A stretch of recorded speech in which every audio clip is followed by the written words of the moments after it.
Salom O'Meli, senga bu revansh jangida Merabni yengish muhimroqmi yoki yana qayta chempionlik kamarini qo'lga kiritishmi? 100% Merabni ustidan g'alaba kerak. Hattoki Umar bilan jangida yutqizgan bo'lganda ham Merab bilan jang qilgan bo'lar edim. Sen bu jang uchun boshqacha tayyorlanibsan, ya'ni alkogol va har xil chakadigan narsalardan voz kechgan holda. Bu senga qanchalik yordam beradi? Men oldin ham o'zimni yaxshi his qilganman. Ya'ni chekkanimda va ichganimda ham. Hozir ham yaxshi his qilyapman. Hech qanday muammo yo'q. Barchasini yakshanba kuni tangda ko'rasiz. Merabni qanday yengmoqchisan? Nokautmi yoki submissionmi yoki hakamlar qarori bilanmi? Qanday? Men xohlaganimdek yenga olaman va ko'ramiz nima bo'lar ekan. Merab bu yili 4 marotaba kamarini himoya qilmoqchi ekan. Sen ikkinchisisan. Nima deb o'ylaysan? U senga hurmat ko'rsatyaptimi? Men bu yigitni tushunmayman. U nima haqida o'ylaydi bilmayman. 4 ta himoya bu juda qiyin. Agar eplolsa mayli, u qilishi mumkin. Yana bir savol. Seni trenering ham Merabni hamma vaqtning eng zo'r yengil vazn jangchisi deb atadi. Sen ham bu fikrga qo'shilasanmi? Ha, albatta, Merab zo'r jangchi. Men uni eng yaxshi formasida ko'rishni xohlayman va o'zim ham eng yaxshi formamda jang qilaman. Buni o'zingiz ko'rasiz. Ekranga yaqinroq o'tirib oling. Shon, sen oldingi jangdan xulosa chiqardingmi? Ha, albatta, men ko'p narsani bilaman. Merab meni parterga yiqitishga harakat qiladi. Buni bilaman. Men shundan himoyalanaman. Agar u meni yiqita olmasa, men aniq jangda g'alaba qozonaman. Buni o'zi ham biladi. Salom Merab, sen chempion bo'lganingda hamma Umar seni yutishni aytdi.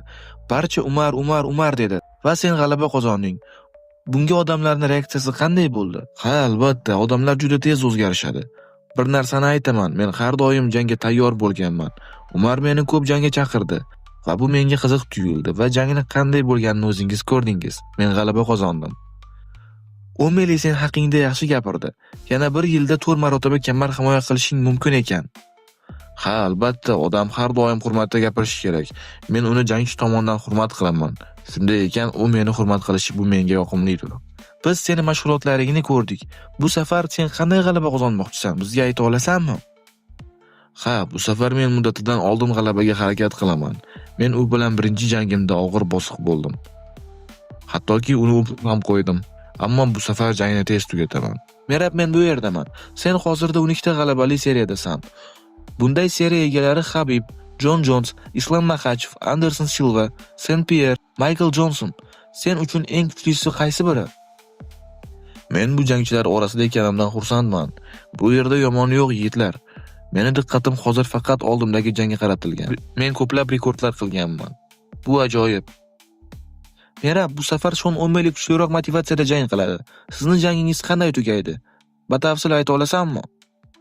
Men hamma vaqtni eng zo'r O'Melisini ko'rmoqchiman. Aytganimdek, uni tez tugataman. Bu jang ko'pga bormaydi. Sen jangdan tashqari hayoting tarzi haqida bizga ayta olasanmi?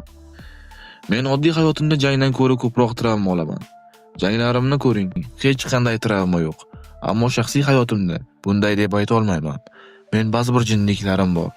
Muzga sakrab boshimni yorish, tepalikdan yiqilish, barmoqlarimni sindirish, shunga o'xshash narsalar yigitlar. Eng qiyin raqiblaring ichida O'Meli nechinchi o'rinda turadi?